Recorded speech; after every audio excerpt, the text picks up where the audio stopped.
El Evangelio de Juan, capítulo 4, verso 10.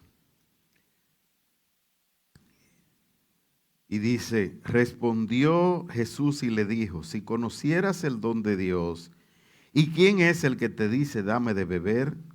Tú le habrías pedido a él y él te hubiera dado agua viva.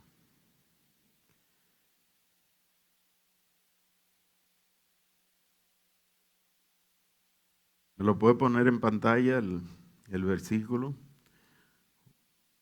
Juan 4:10. Vamos a recrear la historia en la que Jesús le está hablando a una mujer samaritana. Samaria queda al norte de Israel, Jerusalén al sur. Samaria queda entre Judea, que es más al norte, y Jerusalén, pero samaritanos y judíos no se relacionaban. Había una discordia como algunos pueblos, cualquier parecido con República Dominicana es pura coincidencia, y cada uno tenía sus creencias. Cada uno tenía sus propias creencias. Los samaritanos tenían un lugar donde adoraban a Dios. Los judíos del sur tenían otro lugar, que era el templo de Jerusalén. Y entonces hay un encuentro al mediodía entre Jesús y una mujer de Samaria.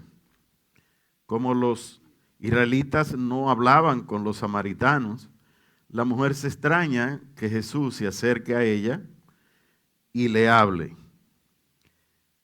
Fíjense en qué contexto Jesús se aparece a esta mujer. Los fariseos habían oído de que Jesús bautizaba más que lo había hecho Juan. Y el Evangelio de Juan aclara que realmente no era Jesús el que bautizaba, sino que eran sus seguidores los que lo hacían. Entonces se fue de Judea, que estaba al norte, y marchó hacia el sur, hacia Galilea. Y evidentemente que si venía de Judea hacia el sur, tenía que pasar por Samaria. Y en ese camino, entonces se encuentra en una ciudad de Samaria llamada Sicar, cerca de un pozo donde Jacob había, un antepasado, donde Jacob, recuérdense que era descendiente de Abraham, Isaac y Jacob, y es al que el Señor le cambió el nombre por Israel.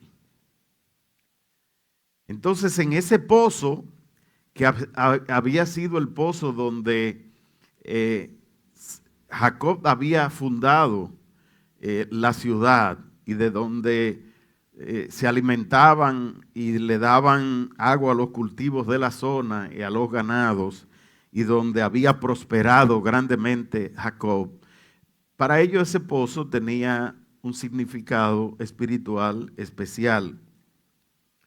Y entonces Jesús viene a la mujer en el momento en que la mujer va a sacar agua y le dice a la mujer, dame de beber. Le dice a la mujer, dame de beber. Fíjese que este pozo era una herencia de la familia de José, de la descendencia de José. Las tribus de Efraín, de Manasés, eran los hijos de José y eran los que se habían asentado allí en aquel lugar. Fíjese la importancia de lo que es la verdadera prosperidad, porque Dios había prosperado a un grupo específicamente a dos de las tribus de Israel, a través del agua. El agua era la fuente en ese lugar para los cultivos, para el ganado. Y si ustedes hoy ven, la mayoría de las ciudades se ha seguido la misma historia a través del tiempo, que las ciudades siempre tienen su asentamiento próximo a los ríos, como aquí lo tenemos en Santo Domingo, el Osama, en Santiago, el Yaque del Norte, San Juan de la Maguana, el Yaque del Sur. Es decir, que el hombre siempre ha visto el agua como la fuente para la vida. Y entonces Jesús se acerca a la mujer y dice que estaba allí el pozo de Jacob, y Jesús, cansado del viaje, se sienta junto al pozo a eso del mediodía. Allí es que le hace la pregunta a la mujer que si le podía dar de beber. Uno de los discípulos se habían ido, de los que venían con Jesús, a comprar alimentos. Y entonces la mujer le dice a Jesús, extrañada: ¿cómo tú, siendo judío, me pides a mí de beber, que soy samaritana? Y ahí es que viene la respuesta de Jesús, que le dice: si conocieras el don de Dios y quién es el que te dice dame de beber, tú le habrías pedido a él y él te hubiera dado agua viva. Nosotros hemos celebrado el tiempo de la resurrección de Jesús. La semana pasada estábamos conmemorando la fecha exacta donde Jesús murió, porque Jesús sí murió en lo que nosotros celebramos como la Semana Santa, y lo explicamos aquí, que la Semana Santa se define como el primer domingo del equinoccio de primavera. Ese primer domingo de luna llena es el que es el punto para definir que inicia la Semana Santa. Entonces, cada vez que viene primavera, que es el 23 de marzo, y después de la primavera viene la luna llena, ese primer domingo inicia la Semana Santa. Y coincide con la fecha en que Jesús, viniendo de nuevo desde Galilea hacia Jerusalén, porque ya entendía que el tiempo se había cumplido, es recibido en un asno y todo el pueblo lo proclama como rey.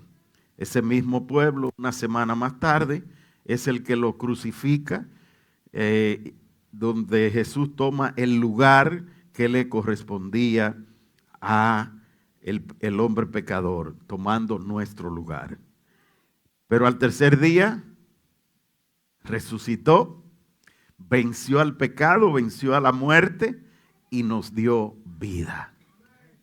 Jesús no había todavía resucitado cuando él tuvo este encuentro con la samaritana, pero le dice a la samaritana que él es el agua viva, que él es el agua viva, él es el agua de vida.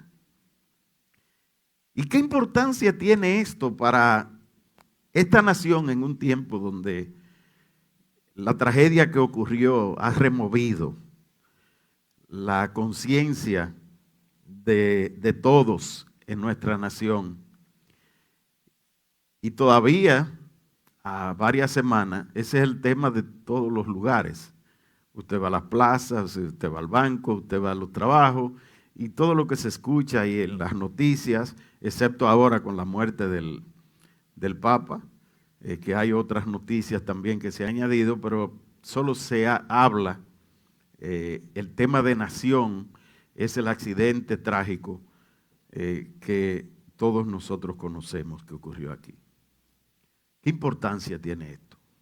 Explicaba antes de que iniciáramos esta prédica, de que cada vez que Dios ha declarado algo a través de sus siervos, los profetas, hay un levantamiento en el mundo espiritual de las tinieblas, con el propósito de impedir que lo que Dios ha diseñado en el cielo sea en la tierra.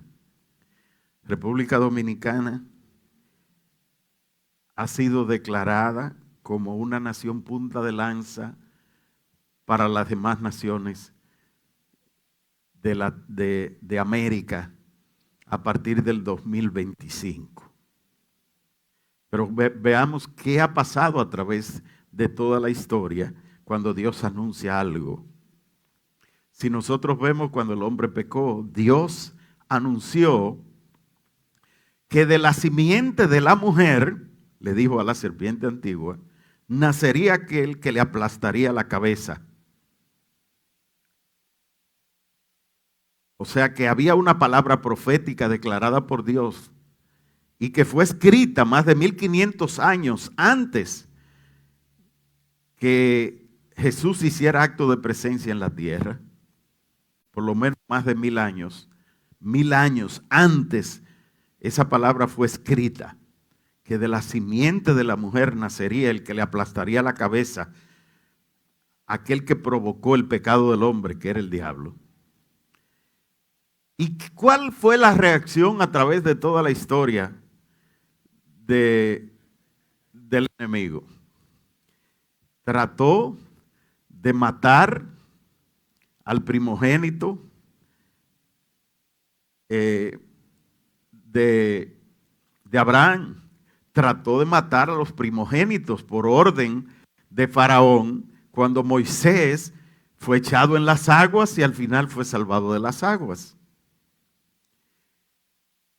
Cuando Esther era virreina, había un decreto del rey de que todos los judíos fueran exterminados, porque de un judío nacería el Salvador del mundo. Cuando Jesús nace y vienen los magos de Oriente a rendirle honor, se enteraron que había una orden de Herodes de que había que exterminar a todos los primogénitos. De nuevo el diablo quiso matar el propósito de Dios. Pero quiero que sepas que nunca el propósito de Dios va a caer, porque la palabra de Dios permanece para siempre. ¿Cuánto le dan un aplauso al Señor?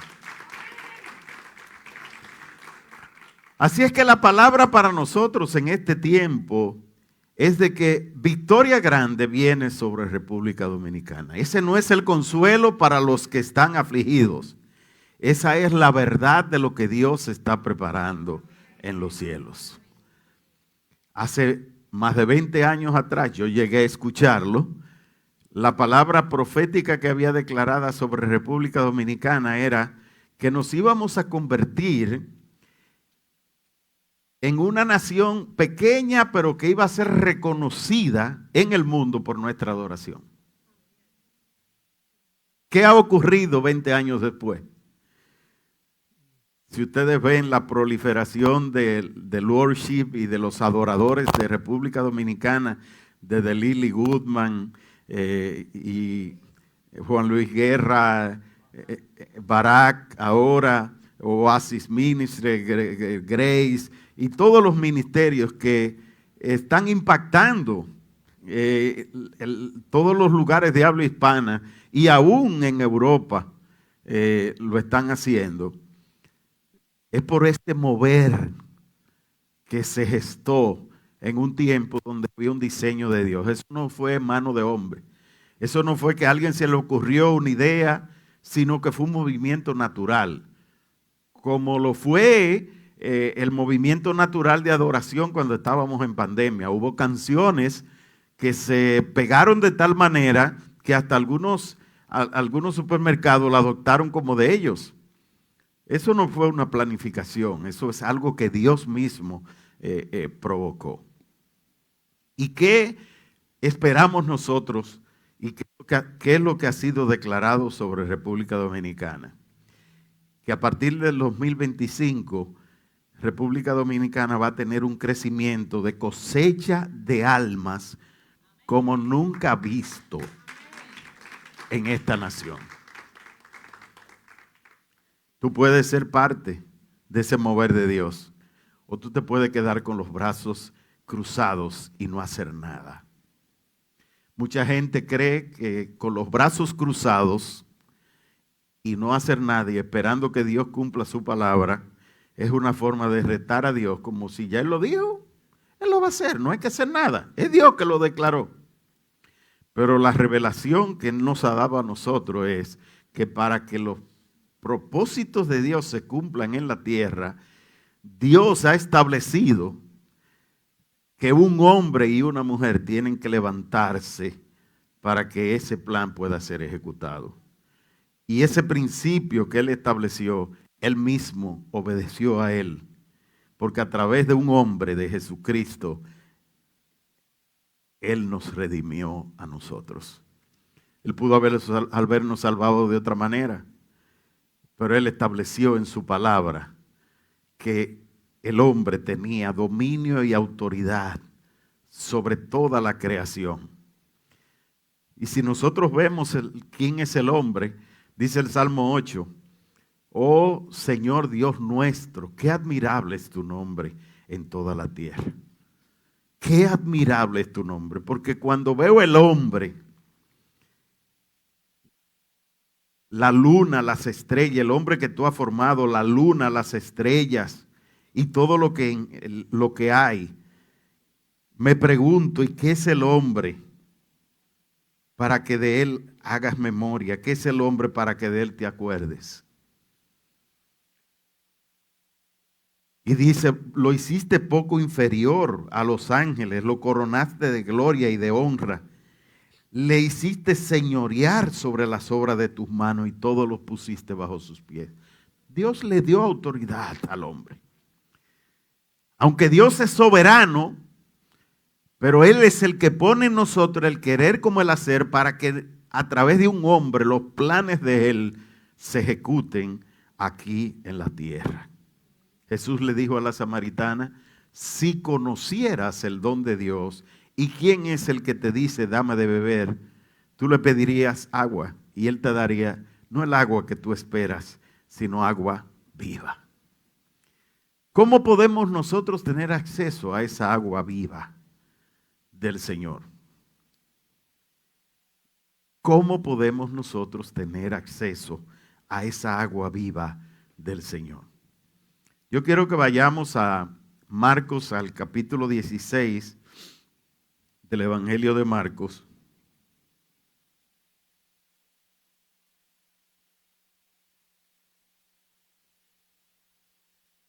A partir del verso 9 dice, habiendo pues resucitado Jesús por la mañana, el primer día de la semana,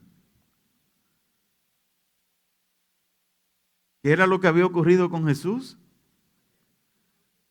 Que había resucitado. ¿Qué es resucitar? Volver a la vida. Lázaro tenía 3 días muerto. Y Jesús le dio una orden, Lázaro, sal fuera. Y Lázaro salió amarrado de pies y manos, tal como lo habían envuelto para depositarlo en el sepulcro. Y Jesús le ordena, quítenle los lienzos. Los desenredan. Lázaro resucitó. ¿Sí, verdad? ¿Verdad que Lázaro resucitó? En el Antiguo Testamento también hay acontecimientos de resurrección. Antes que Jesús viniera hubo resurrección. ¿Cuál es la diferencia entre la resurrección de Jesús y las demás resurrecciones? Que los demás volvieron a morir otra vez. Pero Jesús ascendió al cielo y dijo, sepan que yo estoy con ustedes todos los días hasta el fin del mundo. ¿Cómo se va a producir ese avivamiento en República Dominicana? ¿Automático? No. Es cuando nosotros vayamos a la fuente de agua viva, como Jesús le ofertó a la samaritana.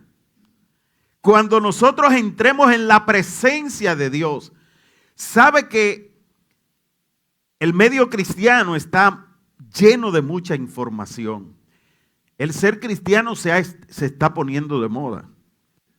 Los que quieren muchos likes ahora quieren decirle a la gente que son cristianos. Cuando todo el mundo quería renegar de la fe y se burlaba, ahora hasta los que ganan sueldos mensuales bastante altos en YouTube, por la chismografía diaria, están queriendo aparentar que son cristianos. Pero el verdadero cristiano es el que ha tenido acceso al agua de vida. Cuando usted bebe del agua de vida, hay transformación. Quiero hacerle una pregunta. ¿Qué árbol que se alimente bien, que se le eche agua, después no da frutos? No sé si ustedes han visto las matas, las de aguacate que le echan mucha agua. ¿Qué pasa con ellas? ¿Han visto las hortalizas cuando le echan mucha agua? ¿Qué pasa con los tomates cuando tienen mucha agua? ¿Qué pasa con los mangos cuando le echan agua? Le voy a decir todavía más. Además de echarle agua, por ejemplo, a los limones, le echan miel, le echan leche. ¿Y usted sabe todo eso para qué? En las raíces, para que el fruto sea mucho más grande. Entonces, todo árbol que se alimenta bien dará su fruto. ¿Cómo sabemos nosotros que alguien ha sido bien alimentado? Por los frutos. Enséñame tu vida. Enséñame tu vida. No que yo soy cristiano y tu matrimonio en el suelo. Enséñame tu vida. No que yo soy una gente que tengo fe y entonces está lleno de deuda y no le paga a nadie. Enséñame el testimonio.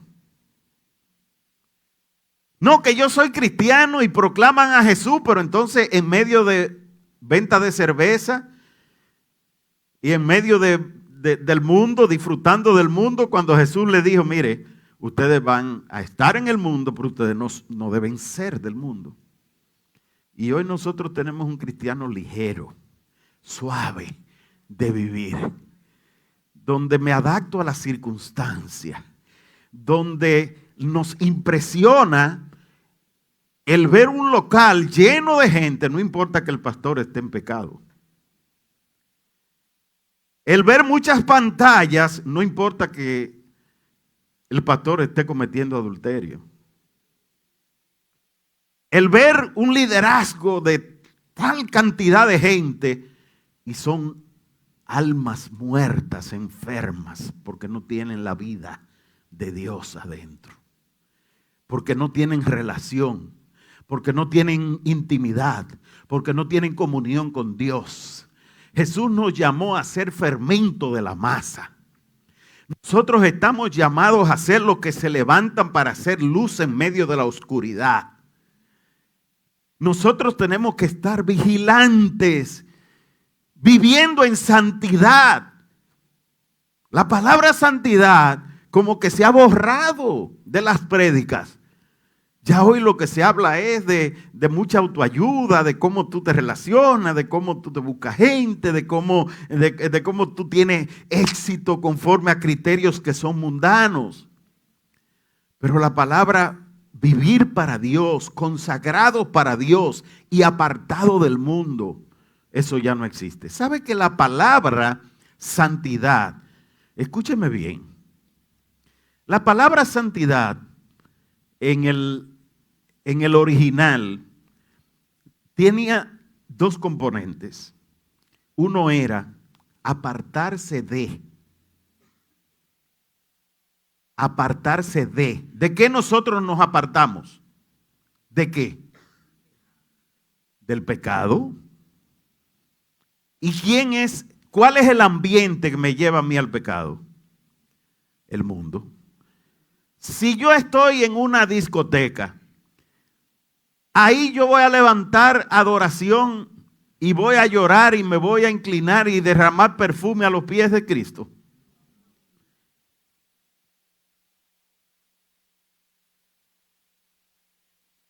yo le puedo decir, yo no iba a morir debajo del Yesé, porque después que conocí a Jesucristo, yo no iba a ir ahí.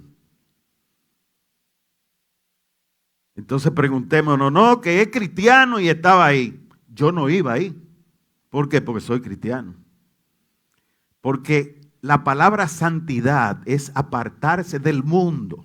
Usted no puede decir que usted es cristiano y vivir como uno más del mundo. Porque el verdadero cristiano tiene la fuente de vida adentro. Es que no puede compartir con el mundo. Es que su conciencia le habla por sí solo. Es que cuando quiere hacer cosas, el mismo espíritu que vive dentro de él le redarguye. Yo sé que ustedes me están diciendo con la cabeza, pero díganme con la boca, amén. Es que es así. Y desde el púlpito hay pastores, espérese, no hable tan duro porque la gente se siente mal y después no viene a la iglesia. Que se vayan.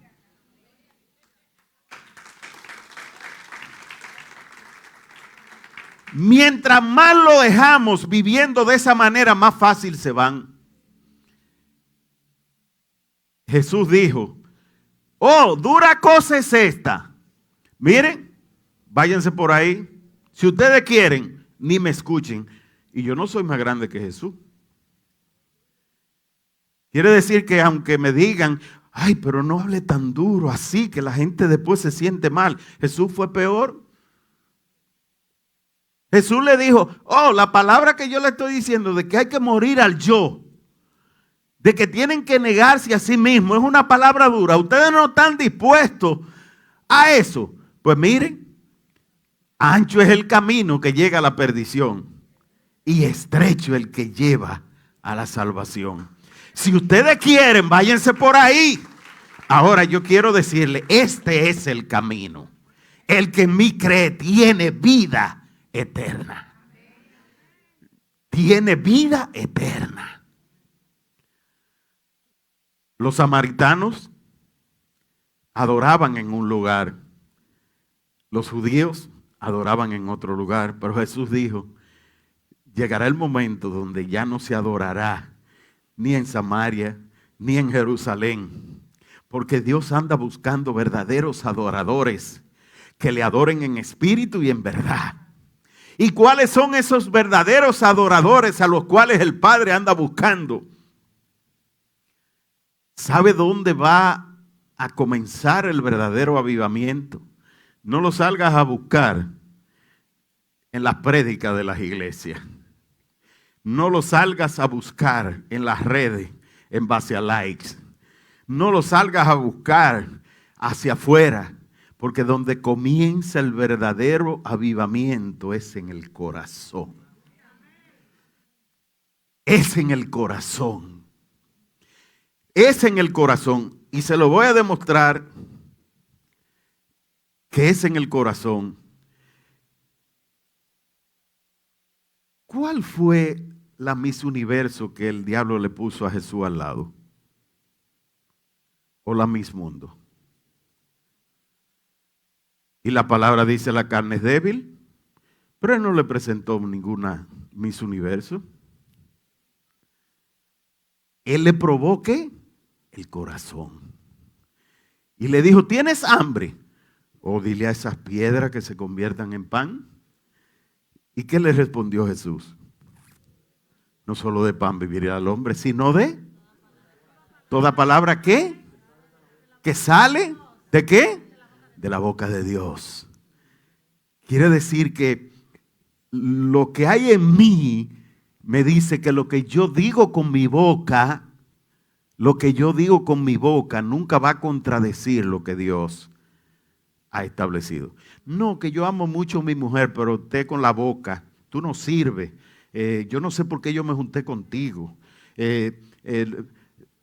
Óyeme, por más que tú quieras dar apariencia de piedad, eso no es una fe sincera. Otra vez, amén. Ese sí me gusta. Nosotros estamos acostumbrados a vivir en pan de dolores, en creer que podemos estar actuando mal y que Dios nos va a bendecir, en creer que vamos a orar y actuar mal y que por nuestra oración Dios nos va a escuchar. ¿Cómo es? Negativo. No lo digo yo, lo dice la palabra de Dios. Jesús lo dijo de tal manera que dijo, oye, si tú tienes algo contra un hermano y quiere venir a traer una ofrenda al altar, anda, ve y resuelve con tu hermano. Y después que tú ya hayas resuelto, ven y trae tu ofrenda al altar.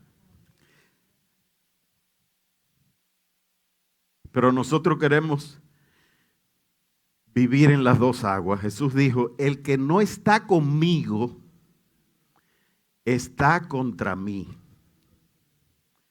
Y el que no está conmigo desparrama.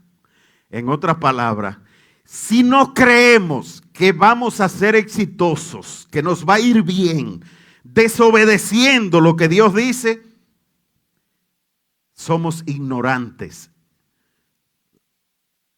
Insensato, dice la palabra. Y en lenguaje del mundo somos estúpidos. Para nosotros poder caminar en bendición, nosotros tenemos que obedecer lo que dice la palabra de Dios. ¿Por dónde comienza? Por la boca, porque la palabra tiene poder. ¿Qué dice Jesús? Si conocieras el don de Dios y quién es que te dice, porque es por la palabra que entra la fe, por la palabra de Dios para que la fe sea de Dios, pero por la palabra es que entra la fe. Cuando el enemigo le dice, haz que estas piedras se conviertan en pan, no le estaba hablando a un arquitecto ni a un ingeniero constructor para que le pusiera varillas a una columna. Le estaba hablando a alguien que por declarar la palabra era suficiente para que las piedras se convirtieran en pan. Y el diablo lo sabía. Y lo prueba, ¿en qué? En el corazón. Pero le dice, ok, no cediste a esta, pero mira, tú ves todo eso, esos reinos que tú ves, todo eso puede ser tuyo. Si te postras y me adoras. ¿Cuál fue la respuesta? ¿Cuál fue la respuesta? Solo a tu Dios adorarás. Escrito está. Solo a tu Dios. Y cuando le dice, mira, toda la fama puede ser tuya. Todo ese rey. ¿Qué le estaba probando? ¿Qué le estaba probando? El corazón. ¿En qué áreas? En el dinero.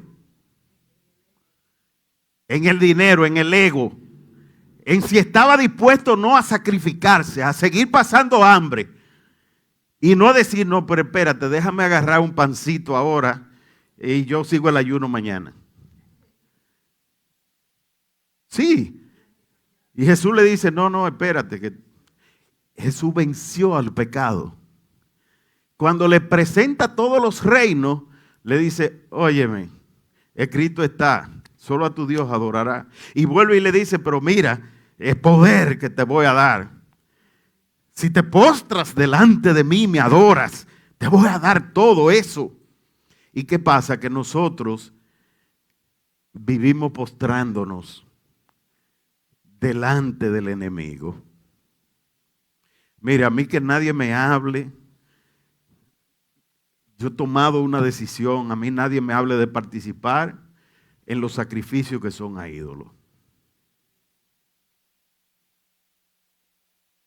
Es que no, es que usted no puede. No, porque el asunto es que si me ven, después que me ven, entonces se van a sentir mal de que... Y ustedes saben a lo que yo me estoy refiriendo. Porque hay mucha gente que son permisivos. Permisivos con que, mira, déjame echarte esta agüita, que la santiguaron. Un ramito, ponte una armadura con la cabeza para abajo para que la prosperidad te llegue y tú la retengas. No, no. Y el enemigo es tan astuto que cuando no lo provocamos de adentro, nos lo traen de fuera. Oh, pero hace unos años, aquí andaba todo el mundo buscando. ¿Cuál era una mata que en Cuba Fidel dijo? La moringa. Que eso tenía propiedades mágicas. Y todo el mundo detrás de moringa. Se acabó la moringa. Pero yo no quiero decir de qué fuente vino eso. Porque ya los muertos, que entierren a sus muertos. Lo que sí comentaban que venía de Cuba. Y nosotros no tenemos discernimiento espiritual para conocer los tiempos y ser entendido en los tiempos. Si usted al comer se come algo que está contaminado, ¿usted va a hacer buena digestión? Otra vez dígame, ¿sí o no? No va a ser buena digestión. Si nosotros mezclamos a Dios con quien no es Dios, ¿vamos a tener buen resultado?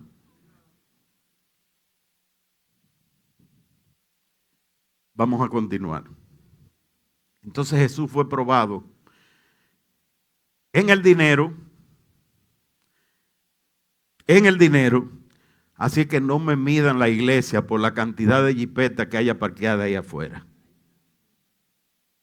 Fue probado en el poder, así que no miren cuántos funcionarios hay aquí, ni miren tampoco si nosotros tenemos contacto o no con el gobierno para conseguir favores para la iglesia.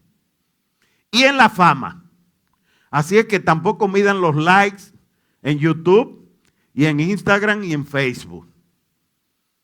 Porque cuando Jesús se reunió para la transfiguración fue con 3 solamente.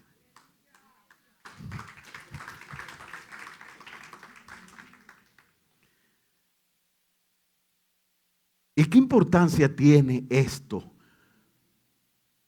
para nuestra nación en estos momentos? Es que tenemos que estar claros que Dios no toma en consideración lo que el hombre ve. Cuando va a ocurrir algo, ahí va incluido desde el Pope hasta el más pequeño de un barrio. Desde el Lamborghini o el Mercedes-Benz hasta un motor. Dios no ve lo que ve el hombre. Dios no ve acepción, no hace acepción de personas. ¿Cómo traemos nosotros el agua de vida? Porque nos parecería un sueño. Y mientras meditaba en esto, pensaba, ¿cómo conectamos nosotros con el avivamiento hacia el futuro y la nueva generación de relevo?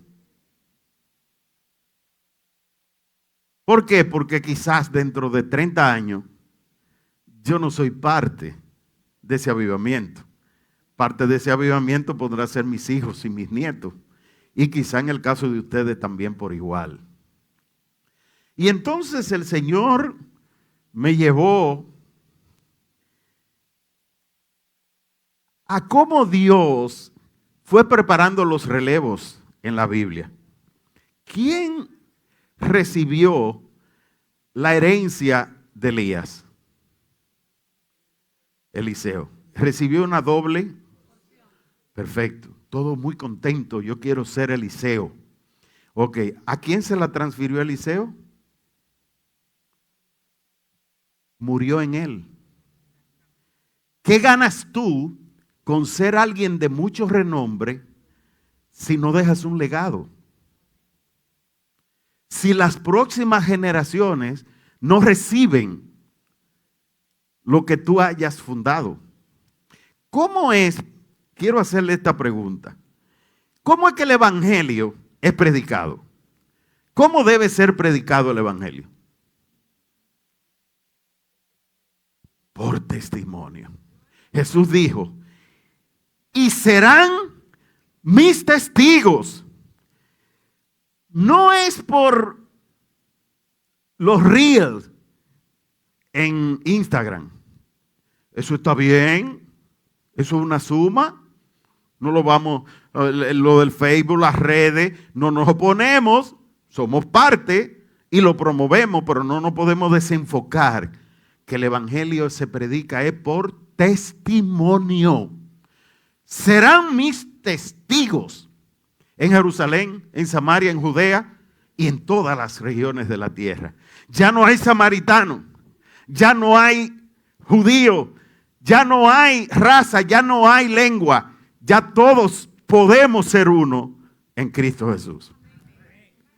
Ya todos somos un solo pueblo, adquirido por Dios para anunciar las virtudes de aquel que nos trasladó del dominio de las tinieblas a su luz admirable. ¿Cómo vamos nosotros a tener ese avivamiento? Cuando comencemos a vivir testimonio de vida. Cuando nosotros podamos hablar con autoridad, no como una charla universitaria de que Dios puede ayudarte a prosperar con estrategias humanas. Es cuando demos testimonio del milagro de que Dios te saldó una deuda que no había manera de que tú la saldaras. Es cuando una enfermedad que un médico no pudo resolver con su ciencia, Dios la sanó. Es cuando un matrimonio que parecía insalvable y es restaurado de una manera que la gente se queda sorprendida. Pero, y este no eran fulano y fulano, que como se llevaban, y míralo ahora. Cuando nosotros demos testimonio, cuando puedan decir, como decían de los primeros cristianos, míralo como se aman. Es por el testimonio. El evangelio tiene que ser predicado por el testimonio. El evangelio no puede ser predicado por gente que esté en dos aguas. Entonces hablemos del relevo. Porque si nosotros estamos viendo qué está pasando, desde ahora nosotros tenemos que comenzar a pensar en lo que es el relevo. Eliseo no le pasó la antorcha a nadie, pero Abraham, ¿a quién se la pasó? ¿A quién se la pasó? Abraham. A Isaac. ¿Isaac a quién? A Jacob. ¿Jacob a quién? A las 12 tribus de Israel. Las 12 tribus de Israel a todos sus descendientes. Y eso me llevó a mí a pensar. La crítica que se le hace a muchas iglesias de que, wow, ese pastor lo único que está pensando es en su familia. Ven acá. Pero Abraham pensó en su familia y Dios pensó en la familia de Abraham. ¿Qué de malo tiene que sea la familia en la que tú te ocupes? Porque si tú eres médico, ¿qué tú quieres hacer con tus hijos? Si tú eres un agente de negocio, ¿cuál es el pensar tuyo? Que tus hijos se metan en los negocios. Y si tú eres un agente de fe, no, que los hijos míos se vayan para otro lado y déjame ver quién es el que viene de afuera. No. Tú tienes que comenzar a pensar en que tú tienes que dejarle la herencia de fe que hay en tu corazón a tus hijos. Y que si tus hijos no están aquí en la iglesia, no es una responsabilidad de tu líder, del pastor, de la pastora, es tuya. Traer a tus hijos a los pies del Señor. Porque si tú eres, mis 3 hijos son ingenieros, ¿sabe por qué? Porque me vieron a mí como empresario, vieron el testimonio mío. ¿Por qué no son médicos? Porque no me vieron a mí en un hospital. Pero yo me inscribí en medicina en la universidad. Y yo duré 4 meses en un hospital como practicante, hasta darme cuenta que eso no era lo que me tocaba. Y hay muchos después de mí que han estudiado ingeniería industrial porque Dios puso la gracia en mí. Pues así mismo tenemos que pensar como hombres y mujeres de fe. Que tú quieras obligar a tus hijos, no. tú no lo vas a obligar, pero tú sabes que tú tienes una responsabilidad. Que si tú conociste del Señor y no lo pudiste formar desde pequeño, ahora tú tienes que buscar la manera de salvar tu situación como sea. Eso es avivamiento. Imagínense ustedes que todos los hijos que hay de los padres de aquí de la iglesia estuvieran todos aquí. Dígame, incluyendo los hijos de los pastores.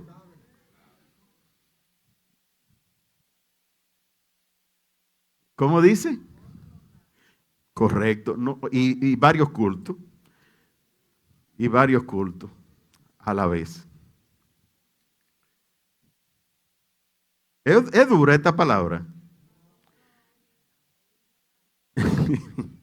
Vamos a terminar hablando de lo que es pasar un legado. Y voy a tratar de ver si lo puedo hacer lo más rápido posible para que nos vamos con esta semilla sembrada. En 2 de Timoteo, el apóstol Pablo le está hablando a su discípulo, a quien él le está transfiriendo un legado. Pablo se sembró en Timoteo de tal manera que le dijo al mismo Timoteo: oye, Timoteo, aunque tú tengas muchos mentores en Cristo Jesús, tú eres mi hijo, a ti te formé yo. Entonces vamos a utilizar el ejemplo de Pablo con Timoteo. ¿Qué hizo Pablo para transferirle a Timoteo el llamado de Pablo para que Timoteo fuera el que continuara la obra de Pablo? Si vamos nosotros a 2 de Timoteo, yo quiero hablarle de 5 tú que Pablo le está diciendo en esa carta a Timoteo. El primer tú es segunda de Timoteo 1, verso 18. Vamos al verso 18. Dice: concédale el Señor que haya misericordia acerca del Señor en aquel día. Y tú sabes muy bien los servicios que prestó en Éfeso. El primer tú. Tú sabes bien. Tú sabes bien lo que Dios te ha llamado. No soy yo. Tú sabes bien para lo que Dios te marcó. Tú sabes bien cuál es el don tuyo. Tú sabes bien si es ser un buen técnico o si tú eres una buena presentadora. Si el don que Dios ha puesto en ti es de la palabra, si es un don de sanidad, si es de intercesión, de evangelización, de servidor, servidora, tú sabes bien. Primer tú. Pablo le dice a Timoteo: oye, tú sabes bien. Vamos al segundo tú. Capítulo 2, verso 1. Tú, otra vez, tú, pues, ¿cómo le llama Pablo? Hijo mío. Pablo era el padre natural de Timoteo, pero el verdadero padre es aquel que está dispuesto a pasar la antorcha, el legado de su salvación, de su fe, de su ministerio, de su llamado a sus hijos. Dice: esfuérzate en la gracia. Esfuérzate en la gracia. La gracia, dice el Salmo 63, vale más que la vida. Esfuérzate en la gracia que es en Cristo Jesús. Vamos al verso 3. Otra vez. Dice: tú pues, el verso 3. Tú pues, sufre penalidades como buen soldado de Jesucristo. Oye, no le está haciendo promesa. Timoteo, no te preocupes, que Dios es tan grande que Él no te va a dejar pasar por lo que yo estoy pasando. No, le dijo la verdad. El tercer tú, mira, Tú tienes que pasar penalidades. Ay, pastor, no le hagas saber de que hay que levantarse de madrugada y hacer su sacrificio para que Dios se manifieste. Que descanse, que duerma bien, que esté tranquilo. Dios va a obrar, Dios le ha dado una palabra. Esa persona lo que puede hacer es sentirse mal y dejar la iglesia. Que la deje. Al final la va a dejar. Como quiera la va a dejar. El que no está dispuesto a sacrificarse por los caminos del Señor va a terminar sucumbiendo. Tú pues sufre penalidades como buen soldado. Verso 4.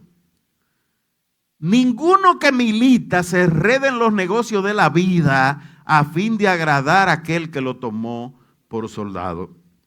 Volvemos otra vez. ¿Qué es lo que a ti te motiva? ¿El agua viva o la gasolina de alto octanaje? ¿Qué es lo que te motiva?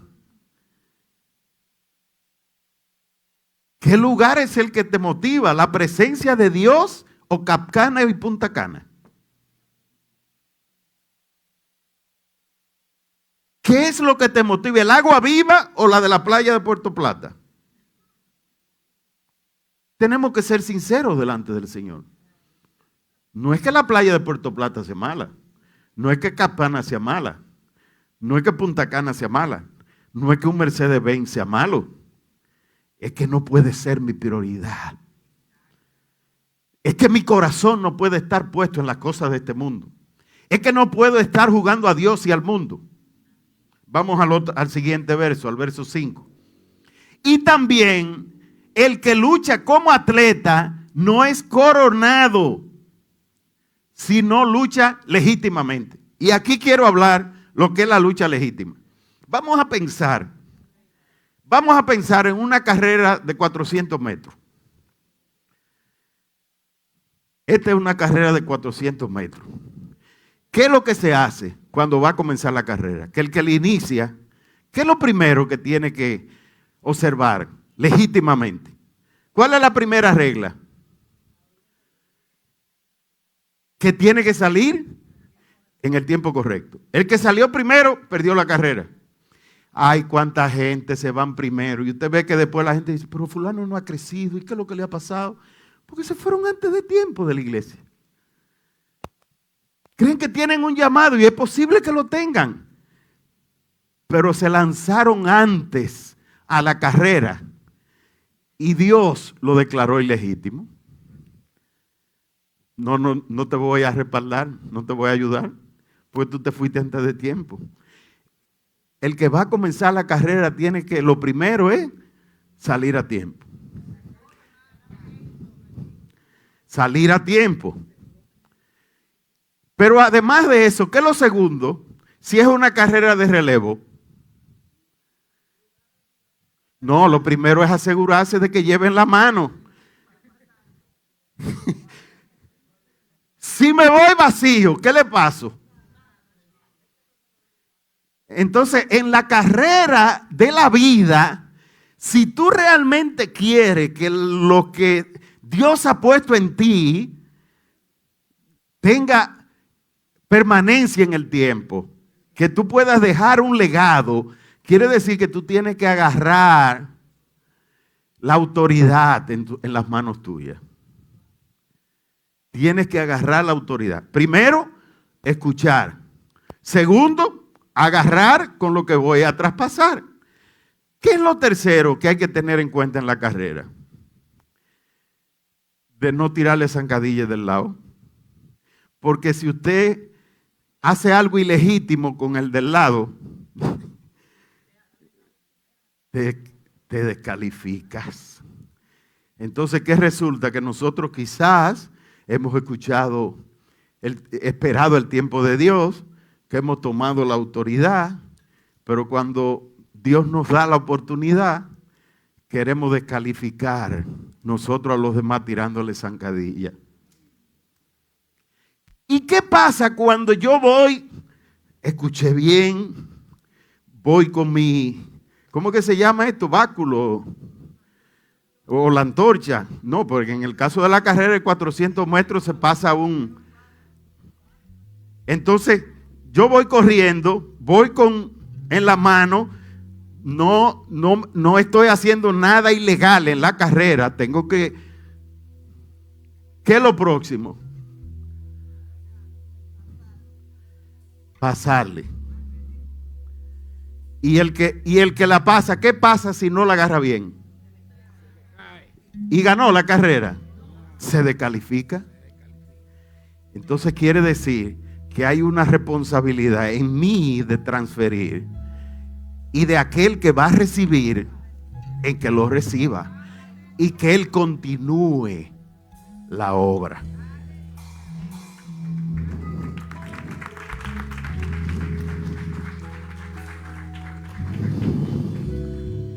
Y ahora voy a terminar ya con los tú. Le dije que habían 5 tú, ¿verdad? Hemos visto 2 tú. Van 3. ¿Van 3. Van 3 tú. El próximo tú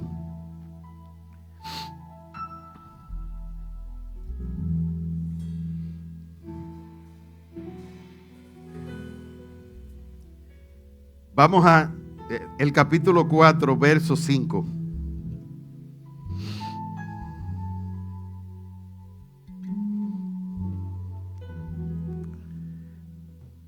El 4, verso 5. Pero tú, sé sobrio en todo. Que este es el último tú. No. Vamos al anterior tú. El anterior tú está en el 3:10. Porque es una secuencia que la palabra de Dios es viva, es eficaz, lo contiene todo. Y ahí está una charla de lo que es relevo generacional. En el 3:10 dice: pero tú has seguido mi doctrina, conducta, propósito, fe, longanimidad, amor, paciencia. O sea, Pablo le está diciendo: óyeme, tú me estás tratando de imitar a mí. Tú me estás tratando de imitar a mí. El buen discípulo hace lo que le enseñan. Y vamos al último ahora. Ahora sí, 2 de Timoteo 4:5. Y ya este es el final. Pero tú, sé sobrio en todo, soporta las aflicciones, haz obra de evangelista, cumple tu ministerio. Wow. Cumple tu ministerio. Aquí están en esos tú están los principios del relevo generacional. Si te vas a tu casa, lee esta 2 de Timoteo, que con esos 5 tú, si tú lo aplicas, tú verás cómo tu vida va a cambiar. Vamos a ponernos de pies. ¿Cuántos recibieron palabra hoy? Bueno, yo recibí palabra. Dios me habló.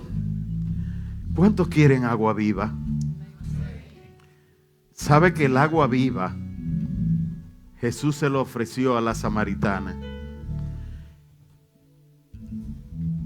Y la samaritana la recibió. Cuando tú recibes el agua de vida, tú no tienes que mandar a nadie a que le diga.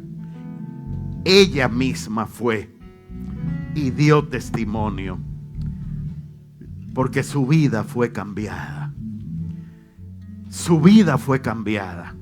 Cuando ella recibió de Jesús el agua viva, ella comenzó a ser otra mujer. Y dice que ella salió a decirle a los demás: ya encontré lo que yo necesitaba.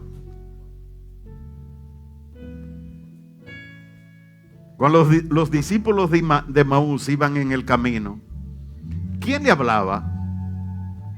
El mismo Jesús, pero ellos no lo reconocían. Claro, no lo iban a reconocer porque Jesús, su cuerpo, había sido destruido en la cruz. Y ellos no lo estaban reconociendo. Pero ¿qué pasó cuando ellos iban en el camino? Como habla Marcos 16. Dice que su corazón ardía. Es el corazón nuestro el que tiene que arder para que el agua viva de Dios llegue a nosotros y nosotros podamos transmitirla a los demás. Vamos, levanta tus manos al cielo.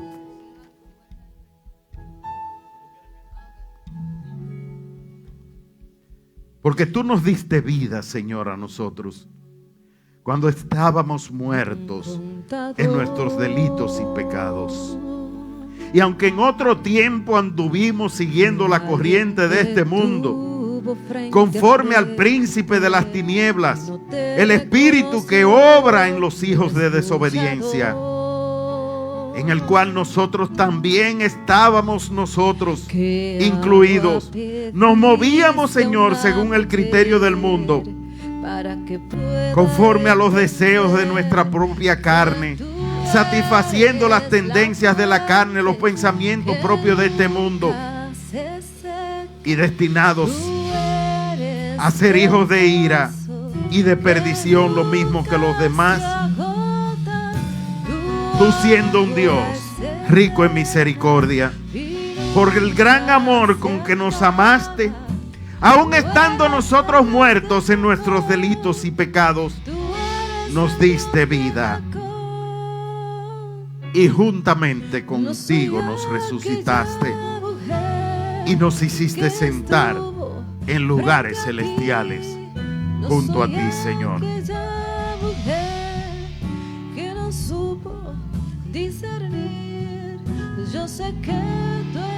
Porque tú nos has mostrado con tu muerte y resurrección las sobreabundantes riquezas de tu gracia. Nos has mostrado, Señor, tu bondad para con nosotros, tu gran amor, en que aun siendo nosotros pecadores, tú nos diste salvación, tú nos diste vida eterna, y por medio de la fe, nosotros podemos decir hoy que la vida tuya está en nosotros, que la abundante vida que solo tú puedes dar vive en nuestros corazones. Vamos, levanta tus manos al cielo. Es tiempo de darle gracias a un Dios tan bueno, a un Dios de misericordia, a un Dios de amor, a un Dios de gracia y de favor. Escuchador, aquel que sometió todas las cosas bajo sus pies y que es la cabeza de la iglesia, la cual es su cuerpo, la plenitud de aquel que lo llena todo en todo. Que alguien te tuvo frente a frente y no te reconoció. Vamos, dile al Señor, dile algo al Señor, porque ahora tú tienes salvación, ahora tú tienes una herencia eterna. Ahora lo que estábamos lejos podemos estar cerca. Hemos sido hechos cercanos por la sangre de Cristo.